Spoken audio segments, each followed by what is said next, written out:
Hello, hello. It is Susan from Sassy C Art Shop. Welcome or welcome back to my channel. If you don't know what I do here, I like to do a little art, creativity, fun, challenges, whatever I'm in the mood for. So without further ado, let's get started.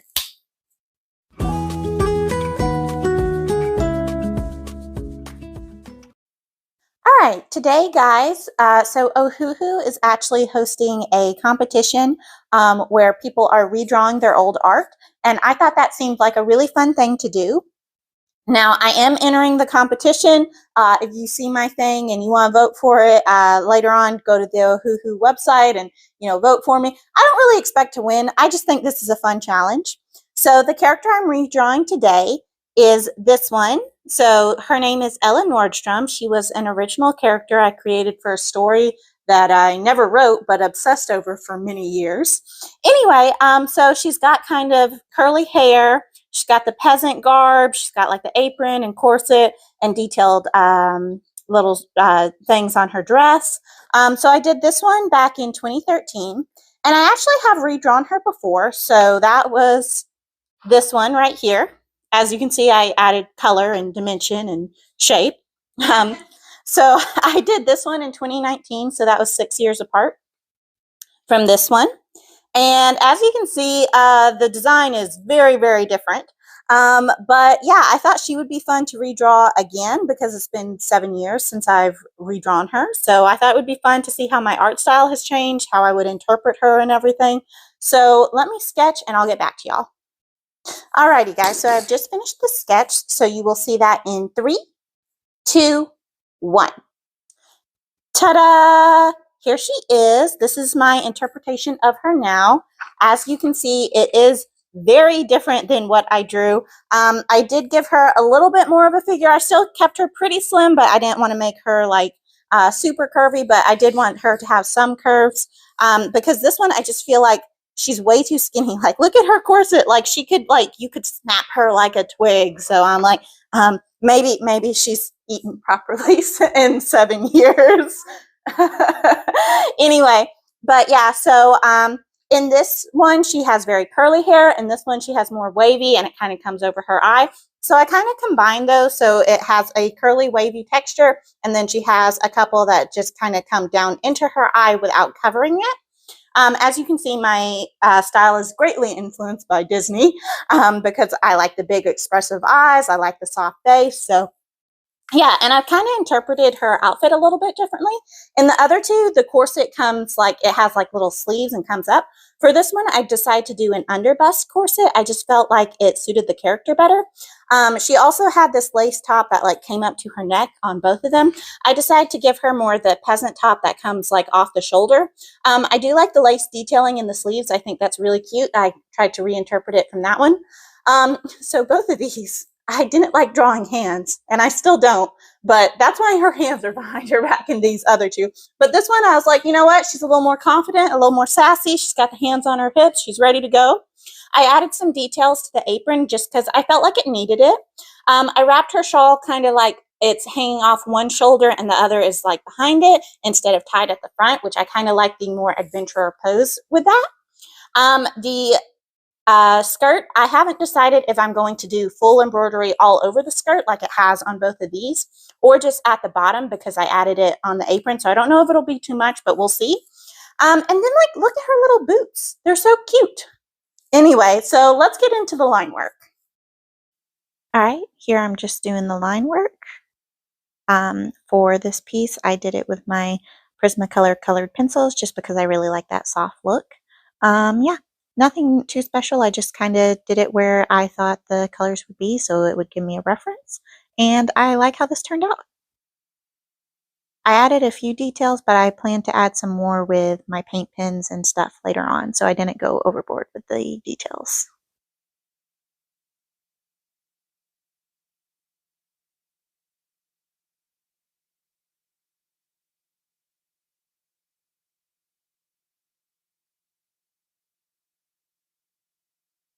Here I'm just doing the hair so I can kind of finish up the line work.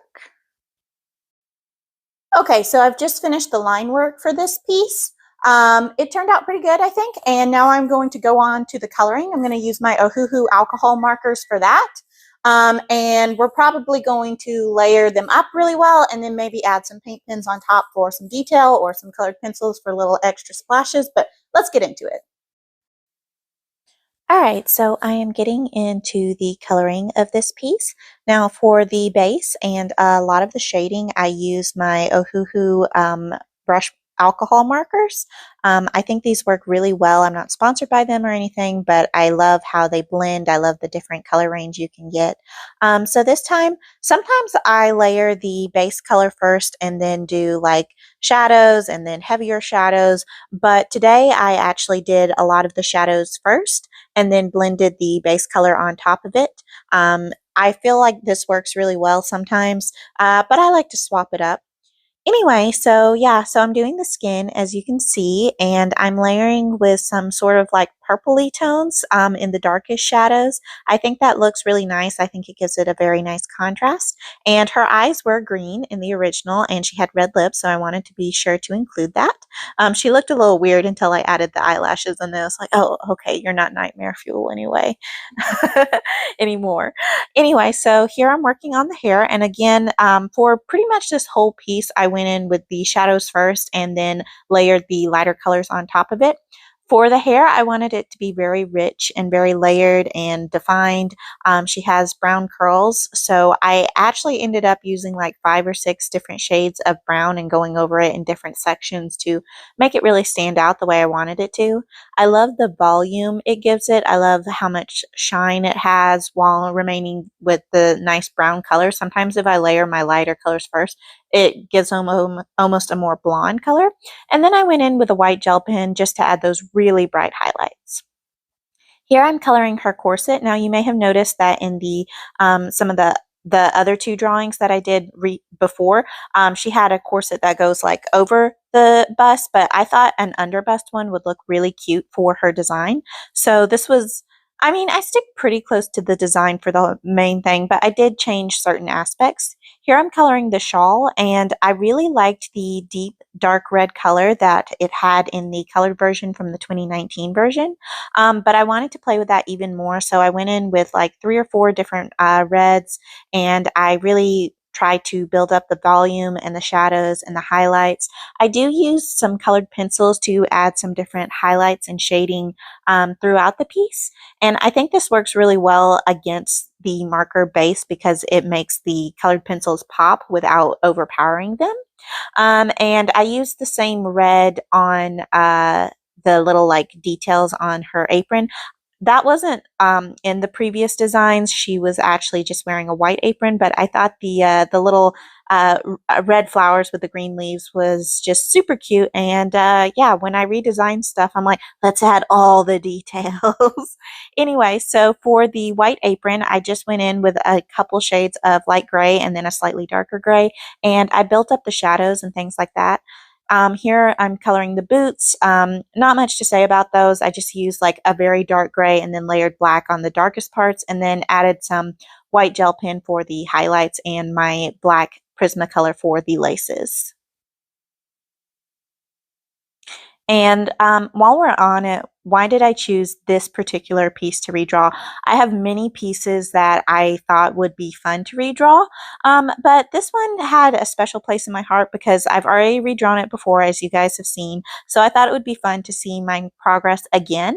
And it's kind of interesting because I was thinking about this character and I was like, oh, I think she's from that story that, you know, I thought about and obsessed over for like 6 years and never wrote like a cool person. But then I was like, oh, you know, it was actually from a different story. When I realized that her name was Ella Nordstrom, I realized it was a different story that I never wrote, but I was still like, I really like her style. I still love the peasant folksy look. I love the fairy tale. I love like the corset and the apron. I think that even though my style has changed, what I like has changed as well, but I think it's more evolved because it started with the same thing. So here I'm just adding some paint pen over the shawl to add the designs. I really, really love how this turned out, and I think it just like adds that little bit of extra oomph to the drawing, and I absolutely love it. And then I go in and add some embroidery to the skirt. I didn't think I was going to do it all the way around, but I decided to do it because it was fun. And do I really need another reason? I don't think so. And here I'm just quickly doing a background with a paint pen, just a solid shape so she has something to stand against. Alrighty guys, so I have just finished the final piece. Are you ready to see the final finished piece? Here we go. In 3, 2, 1. Ta-da! Here she is, Ella Nordstrom, version 2026. Give you some close-ups, let you see her hair. I think the shawl is like my favorite part. I love how it turned out. I used the paint pens for that, and I think that was an excellent idea. I like all the little embroidery. I'm glad I added it. So as a reminder, this was the 2013 version. Very just kind of there. I remember I drew this one without any reference at all, and it looks kind of terrible, to be honest. So this is the 2019 version. I like how very slim and sweet and cute she looks. I like the flip of the hair. I like that she had color. You know, we added that. I did that one, I'm pretty sure, all with colored pencils when I did that one. And like I said, this is the 2026 version. So I use mixed media for this. I use mostly my alcohol markers for all the base. I use my colored pencils for the line art and to add some details. And I use my paint pens to add like all the embroidery and details and things so that they would really stand out. I think it's really fun to do these type of challenges so that you can really see how you've improved over the years. Because if little 2013 me knew I could draw something like this in the future, I would be so happy. So yeah, your style changes, your mediums that you prefer may change, your skills get increased, but I just love that creativity and art, you can always go back to something and create something that you used to love, and you can create it again and love it even more, which is what happened today. I'm really happy with how this one turned out. Don't forget to like and subscribe if you like these type of videos. If you want me to redraw some more of my old art, my goodness, if I could speak, that would be amazing. But yeah, if you want to see more of this, be sure to let me know in the comments. And don't forget that I also offer commissions. So if you want a custom character, or even if you want your character redrawn in my style, I'm willing to do that. So thanks for watching, guys. All right, guys, so that's pretty much it for me. I'm so glad you could join me on this journey. I'm really happy with how she turned out. Let me know in the comments what you thought of her. And like I said, this is for the Ohuhu contest. So if you see it and you want to vote for mine, all the information's on their website. But go check it out even if you don't want to vote for mine, because seeing people's progress over the years is super cool. Like I said, it was super fun to do this one. I'm super happy with how it turned out. Thanks for coming along with me, and I'll see y'all in the next one. Bye!